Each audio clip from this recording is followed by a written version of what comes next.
Nous sommes mercredi 1er janvier 2014, il est 21h30. Bonsoir et bienvenue à toutes et à tous à cette nouvelle édition du journal télévisé d'Al Wataniya. Les titres du journal.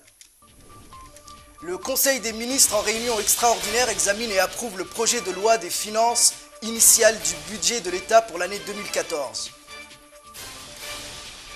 Une convention relative au fonds fiduciaire du Bon d'Arguin et de la biodiversité côtière et marine a été signée à Nouakchott. Les pourparlers entre belligérants sud-soudanais toujours à l'attente. À présent, les détails de toutes ces nouvelles. Le Conseil des ministres s'est réuni mardi 31 décembre 2013 en session extraordinaire sous la présidence de Mohamed Ould Abdelaziz, président de la République. Le Conseil a examiné et approuvé le projet de loi des finances initiales du budget de l'État pour l'année 2014. Le Conseil a également examiné et adopté le projet de décret portant nomination des membres du Conseil d'administration de la Société nationale de développement rural, SONADER. Le ministre de la Communication et des Relations avec le Parlement, M. Mohamed Yahya Ould Horma, a précisé que le Conseil des ministres a adopté le projet de loi des finances initiales, budget de l'État pour l'année 2014, qui s'établit en recettes et en dépenses à la somme de 409 738 532 400 ouguiya. Pour sa part, le ministre des Finances, M. Thiam Djombar, a précisé que le projet de loi des finances adopté par le Conseil des ministres met l'accent sur la poursuite de la croissance et prévoit la réalisation d'un taux de 6,7%. Le ministre des Finances d'ajouter que le budget de 2014 s'établit en recettes et en dépenses à la somme de 409 738 532 400 ouguiya et que le budget d'investissement a connu une croissance de 6,8% par rapport à celui de l'année précédente. Après les vagues de licenciements des employés de la MCM et de la société Kinross Taziast, les licenciés continuent leur sit-in devant la présidence de la République depuis maintenant 8 jours. La Confédération libre des travailleurs de Mauritanie, CLTM, a publié un communiqué ce mercredi dans lequel elle accuse les autorités mauritaniennes de complicité dans le licenciement collectif de 290 travailleurs de la société Kinross Mauritanie. Au même moment, devant la présidence, des dizaines de personnes effectuent un sit-in depuis 8 jours. Ces manifestants, déterminés à exprimer leur désaccord face à une politique qu'ils considèrent illégale et injustifiée, protestent jour et nuit afin de faire valoir leurs droits. On est des employés de 307 personnes étaient renvoyés sans droit. Ce droit-là, on demande, Monsieur le Président, on veut que le droit mauritanien, tout simple. Monsieur le ministre hier a parlé à 3 h du matin en conférence de presse, qui n'était pas légale. Le ministère de la Mine, à 3 h du matin, il y avait une conférence de presse en disant qu'il y a 5000 employés à Taziast, or qu'il n'y a que juste 1874 employés, de numéro 1 jusqu'à numéro 1874. Et ça, c'est pas vrai. Les 5000 n'existent pas. Nous, on était là-bas sur le terrain. Moi, mon matricule, c'est 926. Et on connaît de 1 jusqu'à Z.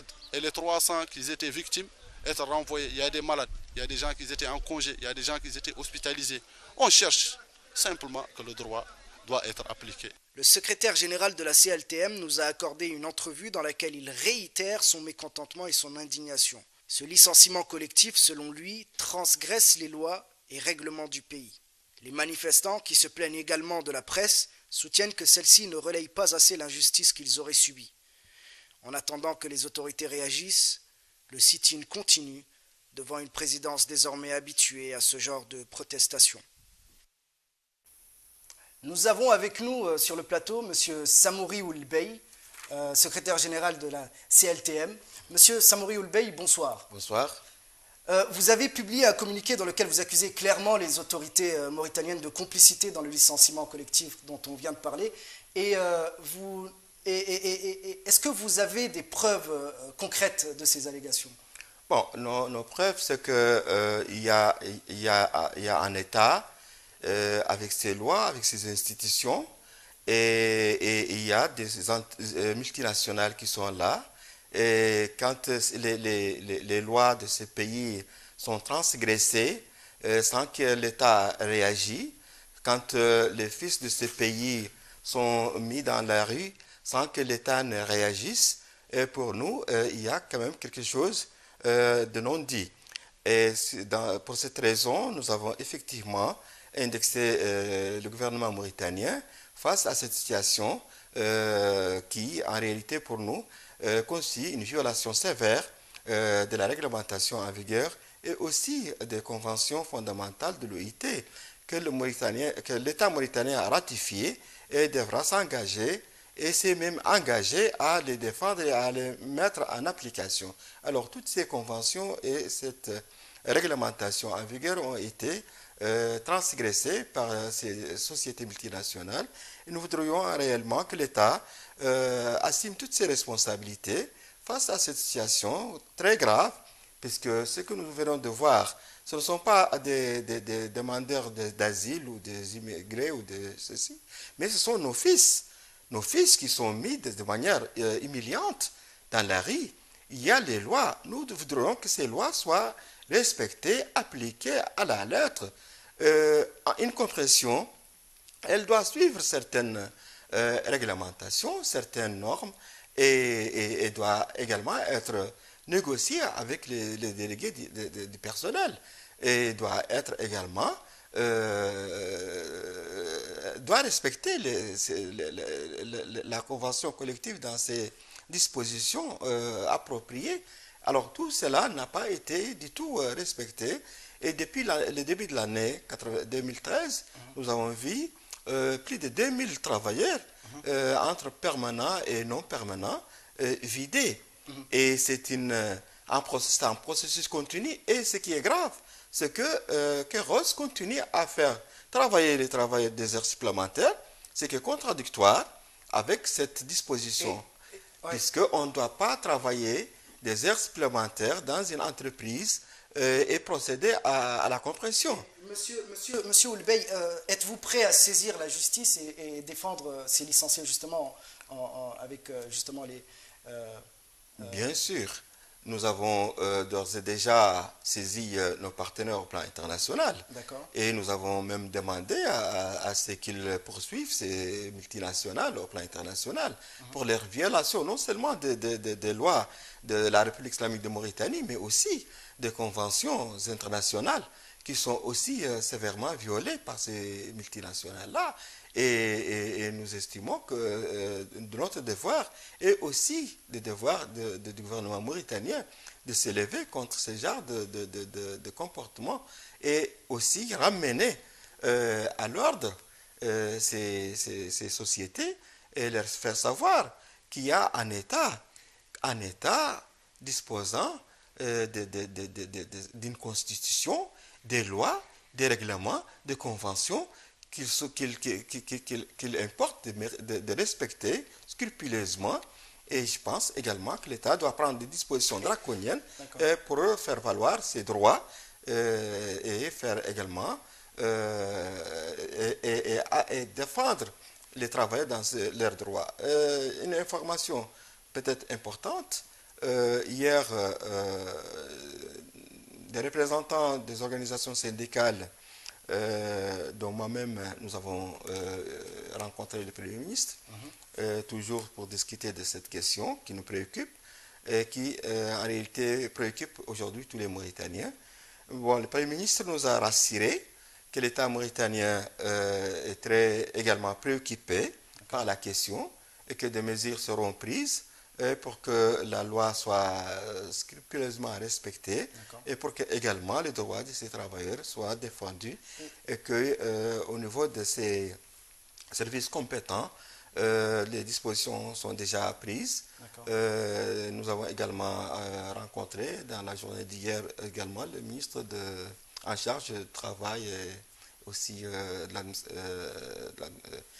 la fonction publique, et qui tous nous assurent qu'ils vont agir et qu'ils vont travailler pour que réellement les lois, les textes soient scrupuleusement appliqués. Très bien. Et est-ce que vous pensez, est-ce que vous auriez un compromis, est-ce qu'il y a compromis possible entre vous et Tazias? Nous estimons que la compression est illégale. Ces travailleurs doivent revenir à leurs emplois, D'accord. doivent revenir à leur poste. Si maintenant l'entreprise tient à engager un processus de compression, elle doit présenter toutes les justifications convaincantes. Alors, jusqu'à présent, ce qu'ils ont avancé ne sont pas du tout des justifications convaincantes. Ils doivent également négocier cela avec les délégués du personnel. Et cela doit également respecter les dispositions de la Convention collective générale. Très bien. Donc, nous estimons que ces travailleurs, ils doivent rejoindre leur poste. Et si maintenant il y a des choses à faire, peut-être que ce ne seront pas ces mêmes travailleurs qui vont aller à la compression. Si on va suivre la réglementation, puisqu'il faut respecter l'âge, il faut respecter les charges sociales, il faut respecter la durée de travail. Donc tout ça, c'est quelque chose de prévu par la réglementation. Très bien. Eux, ils ne l'ont pas respecté. Très bien. Et donc après le sit-in, après la saisie de la justice, comme vous l'avez mentionné, quelles sont les prochaines démarches? Les démarches, nous sommes aujourd'hui un collectif d'organisations centrales qui agissent et qui travaillent pour assister également, non seulement assister les travailleurs, mais aussi prendre la défense de leurs causes et pour leurs droits. Et nous estimons que la première des choses que nous revendiquons aujourd'hui, c'est le retour dans leur travail, puisque nous estimons que le licenciement est illégal. Très bien. L'inspecteur du travail de ressort doit prendre également sa responsabilité pour notifier officiellement à ces entreprises-là que cette compression est illégale. Dans ce cas de figure, l'entreprise, soit elle ramène les travailleurs dans leur poste, ou elle est en violation flagrante aussi des lois de cette République. Et à l'État d'assumer toute sa responsabilité. Et pour nous, l'État doit assumer toutes ses responsabilités. C'est clair. Puisque quand la souveraineté d'un État se mesure par le respect, l'applicabilité de ces lois et les réglementations en vigueur. D'accord, très bien. Merci beaucoup, Monsieur Samori. Merci d'avoir répondu à nos questions. Je rappelle que vous êtes Monsieur Samori Oulbey, secrétaire général du CLTM. Merci beaucoup. Merci. Une convention relative au fonds fiduciaire du banc d'Arguin et de la biodiversité côtière et marine a été signée à Nouakchott par le président du conseil d'administration du BACOMAB, Mohamed Lemine Ould-Dhahbi, le chargé d'affaires de l'ambassade de France en Mauritanie, Étienne de Souza, et le directeur de l'AFD à Nouakchott, Patrick Abès. Les contributions de l'AFD et du FFEM sont destinées au renforcement du fonds de dotation du BACOMAB pour un montant de 3,5 millions d'euros et au financement à hauteur de 0,2 millions d'euros d'études scientifiques dont l'objectif serait d'évaluer les services rendus par les écosystèmes du banc d'Arguin, selon un communiqué distribué donc à l'occasion. Les financements de l'AFD et du FFEM ont pour finalité de contribuer à mettre en place un outil de financement endogène, indépendant et pérenne, d'un service écosystémique essentiel pour le renouvellement des ressources halieutiques via la protection de l'écosystème du banc d'Arguin et de la biodiversité côtière et marine en Mauritanie. Après des journées mouvementées au niveau de la prison centrale de Dar Naïm, où les salafistes étaient en grève de faim solidaire avec leur collègue sénégalais Béchir Sidibé, qui avait eu des problèmes lui-même de santé après une grève de la faim, qu'il a observé pendant quelques jours, après avoir purgé sa peine. Béchir Sidibé a retrouvé sa liberté mardi dernier. Arrêté en 2010, Béchir Sidibé était condamné à 3 ans de prison ferme. Ce début de semaine a été marqué par la tenue au Palais des Congrès de Nouakchott de la rencontre des compétences et expertises nationales organisée par l'ANESP en présence des cadres mauritaniens installés à l'étranger. Pour la suite du compte-rendu, nous retrouvons notre reporter Fofana Issa. Le début de cette semaine a été marqué par la tenue d'un atelier à Nouakchott au sein du Palais des Congrès et ce pendant 2 jours, du dimanche 29 au lundi 30 décembre 2013. Cette rencontre à son entame a été présidée par le chef de l'État et a bouclé ses travaux lundi en milieu d'après-midi sous l'égide de son Premier ministre Dr Moulay Mohamed Lardaf. Le président de la République, lors de son discours d'ouverture, a manifesté le souhait de voir cet atelier préparer nos compétences expatriées à une implication réelle dans l'exécution des projets de développement et ce faisant se connecter avec le pays en étant des acteurs actifs de son progrès. Il est à noter que l'installation à l'étranger d'une partie non négligeable de nos compétences ne se fait pas de gaieté de cœur. Le manque d'outils et d'installations modernes indispensables à la recherche, ainsi que la carence en ressources financières devant accompagner les travaux de recherche justifient en grande partie l'exil de notre matière grise hors de nos frontières, principalement dans les pays outre-Atlantique. Pour parvenir à relever ce challenge et que l'ambition du président ne reste pas un vœu pieux, il y a des efforts et non des moindres à fournir et des obstacles latents qui ont la dent dure à franchir aussi. Tout d'abord, aborder sans complexe l'équation du principe de la double nationalité et d'ailleurs le doyen Ahmed Ould Abdallah, sans faux fuyant, nous donne son opinion sur ce sujet délicat. Autant je comprends ceux qui veulent la double nationalité, c'est normal, ça ne me gêne pas. Les gens comme moi par exemple, je ne peux même pas penser à une autre nationalité. Mais je suis d'accord et je comprends que vous devez l'avoir pour être compétitif sur tous les plans là où vous êtes. Deuxièmement, instaurer une fluidité de transactions bancaires permettant aux compatriotes de la diaspora de jouir de leurs ressources en amont ou en aval selon leurs besoins dans le pays hôte ou à partir de la Mauritanie et vice-versa. Songer, troisièmement, à une exonération préférentielle des membres de la diaspora sur tout investissement effectué en Mauritanie. Quatrièmement, créer une structure d'accueil pour absorber la main-d'œuvre locale expatriée, qualifiée et spécialisée pour pallier le déficit dans certains secteurs dont le pays a besoin pour sa croissance. Et surtout inclure dans le système de sécurité sociale un mécanisme prenant en compte la prise en charge des expatriés finissant leur carrière au pays, entre autres. Comme le note si bien l'un d'entre eux que nous avons rencontré, au-delà des discours féeriques et visiblement engagés, les propos de Maître Taqiyullah Eida, lui aussi expatrié et avocat résident au Canada, nous interpellent et je le cite. Il ne suffit pas d'organiser une rencontre mondaine et distribuer quelques billets d'avion pour attirer l'attention et mobiliser. Il faut une ferme et irréversible volonté d'ouverture qui aille au-delà de la volonté politique. Comme le note d'ailleurs si bien l'un d'entre eux que nous avons rencontré. Les Mauritaniens de l'étranger, quand ils avancent en âge comme moi, commencent à penser à leur retraite. Et donc là aussi c'est un problème très important et il serait bon que l'État mauritanien, à l'instar d'autres États comme le Maroc, le Sénégal, trouve des accords avec les autorités des pays qui accueillent les communautés mauritaniennes pour assurer ce qu'on appelle la portabilité des droits à la retraite. Quelqu'un qui a travaillé dans différents pays, il serait bon que son travail, la période où il a travaillé, puisse être prise en compte dans ses droits à la retraite. Il faut une ferme et irréversible volonté d'ouverture qui aille au-delà de la volonté politique.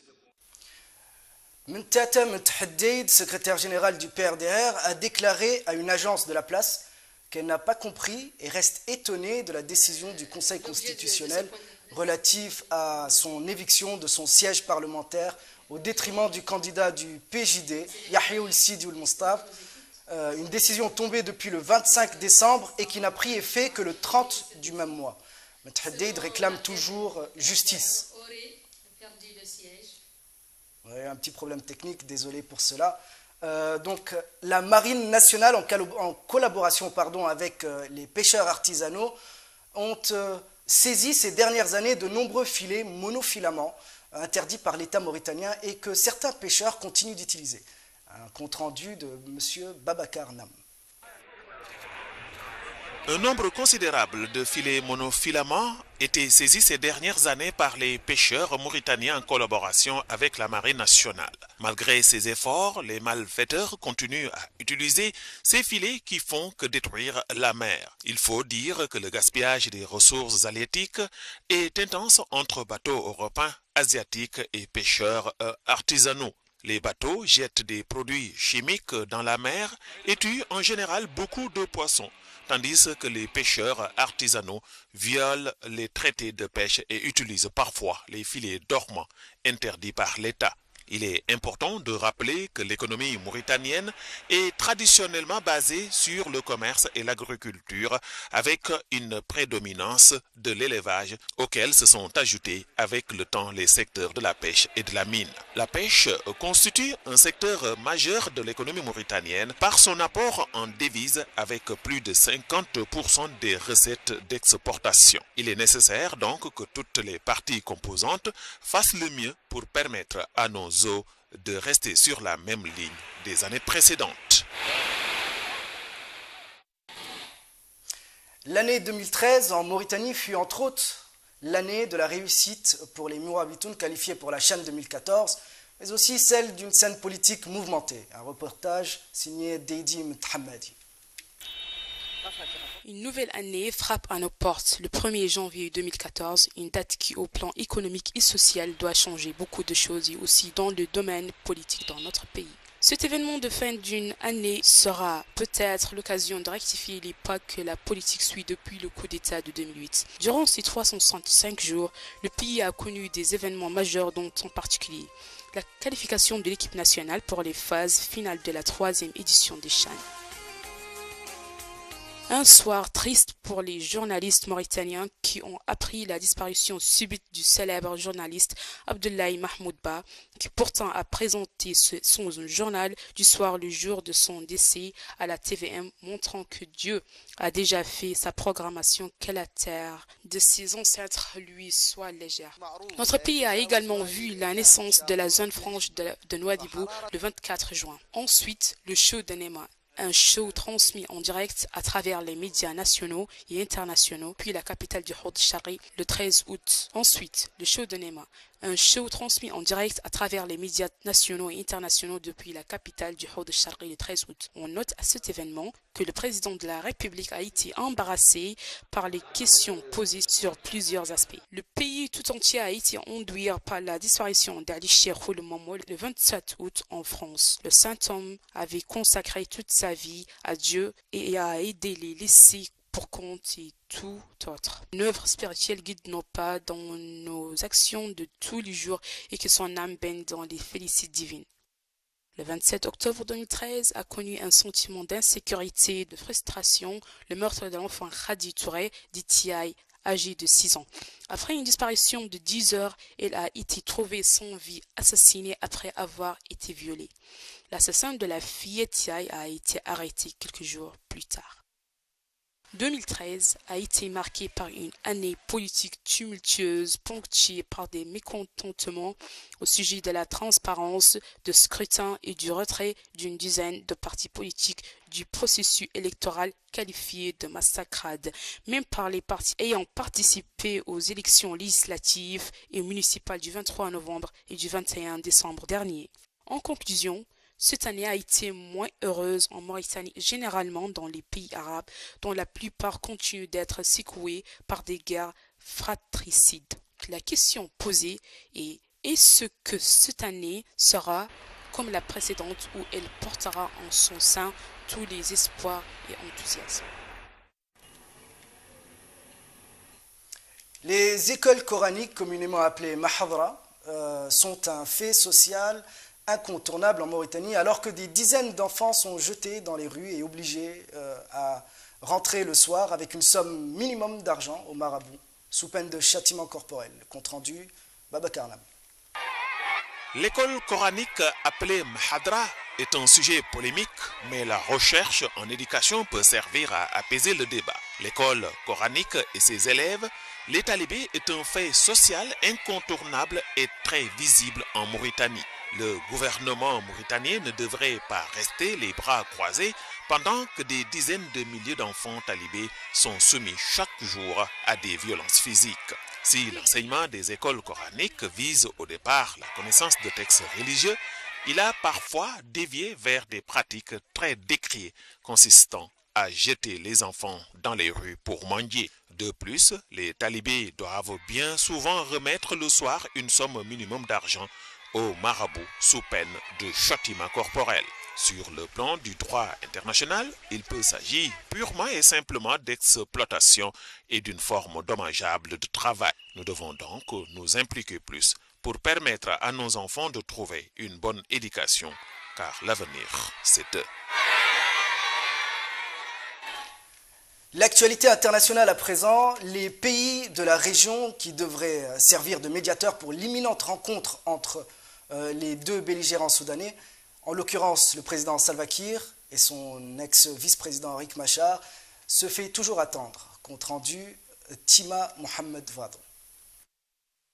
Le président sud-soudanais Salva Kiir et l'ex-vice-président Riek Machar, chef d'une rébellion qui affronte l'armée depuis mi-décembre au Soudan du Sud, préparaient mercredi leur délégation pour des pourparlers de paix sous l'égide de pays de la région en dépit de combats persistants sur le terrain. Attendu dès mardi dans la capitale éthiopienne Addis Abeba pour l'ouverture des négociations, les délégations n'avaient toujours pas quitté le sol sud-soudanais ce mercredi matin, malgré un ultimatum des pays de l'IGAD lancé aux deux parties pour qu'elles cessent les hostilités au 31 décembre. Les combats se poursuivaient sur le terrain. Le porte-parole du gouvernement a confirmé la prise de la ville stratégique de Bor, capitale de l'État chroniquement instable du Jonglei, par les rebelles mardi, tout en affirmant que l'armée se trouvait encore dans les environs. C'est la troisième fois depuis le début des combats, le 15 décembre, que la ville change de main. Mardi, Riek Machar, qui excluait tout cessez-le-feu et tout face-à-face direct avec Salva Kiir, dans l'immédiat, avait même précisé que la rébellion marchait sur la capitale sud-soudanaise Juba. Le jeune Soudan du Sud, indépendant du Soudan depuis juillet 2011 seulement, est déchiré depuis le 15 décembre par d'intenses combats alimentés par une rivalité entre le président Salva Kiir et son ex-vice-président Riek Machar, limogé en juillet. Le premier accuse le second de tentative de coup d'État. Riek Machar nie et reproche à Salva Kiir de chercher à éliminer ses rivaux. Le conflit aurait déjà fait des milliers de morts et au moins 180 000 déplacés selon l'ONU. Des informations ont aussi émergé sur des viols, meurtres, massacres à caractère ethnique, car les combats revêtent aussi une dimension tribale. La rivalité entre les deux hommes utilise et exacerbe les antagonistes entre Dinga, tribu de M. Kiir, et Nuer, celle de M. Machar. Le reste de l'actualité en bref et en images avec Sid Ahmed Belilato. Le président sénégalais Macky Sall espère une paix définitive avec les rebelles du mouvement des forces démocratiques de Casamance, MFDC, qui réclament l'indépendance de la Casamance sud-ouest. Avec le soutien de nos partenaires, a-t-il déclaré, les mesures de réinsertion pour tous ceux qui acceptent de déposer les armes restent en vigueur. En même temps, le projet pôle de développement de la Casamance, d'un montant de 20 milliards de francs CFA, va démarrer dans quelques jours. Je veux la paix, a lancé le président malien Ibrahim Boubacar Keïta dans son discours à la nation à l'occasion du Nouvel An. Je veux la paix, je désire ardemment la paix, je ne veux que la paix, rien que la paix, a-t-il répété. Ibrahim Boubacar Keïta a émis ce vœu de paix après avoir rappelé que l'an dernier, au même moment, les 3/4 du pays étaient aux mains de forces barbares, djihadistes et de groupuscules irrédentistes, a-t-il déclaré. Le père Georges Van den Butch est arrivé à l'aéroport de Villacoublay, près de Paris, ce mercredi. Il a été accueilli par le président français, François Hollande, ainsi que des proches et des membres du clergé français. Le prêtre, enlevé dans la nuit du 13 au 14 novembre dans le nord du Cameroun, a passé 7 semaines entre les mains des islamistes de Boko Haram. Israël a libéré hier 26 prisonniers palestiniens dans le cadre des négociations avec l'autorité palestinienne, à la veille de l'arrivée dans la région du secrétaire d'État américain John Kerry, et après avoir annoncé son intention de construire 1400 nouveaux logements dans les colonies juives de Cisjordanie. Le chef de la diplomatie américaine à l'origine de la relance des pourparlers israélo-palestiniens en juillet dernier, après 3 ans de pause, doit entamer mercredi son 10e voyage au Proche-Orient. Depuis sa nomination fin janvier, il se rendra à Jérusalem et à Ramallah. Pour faciliter les discussions, Israël a accepté de libérer 104 prisonniers palestiniens de longue durée en 4 étapes.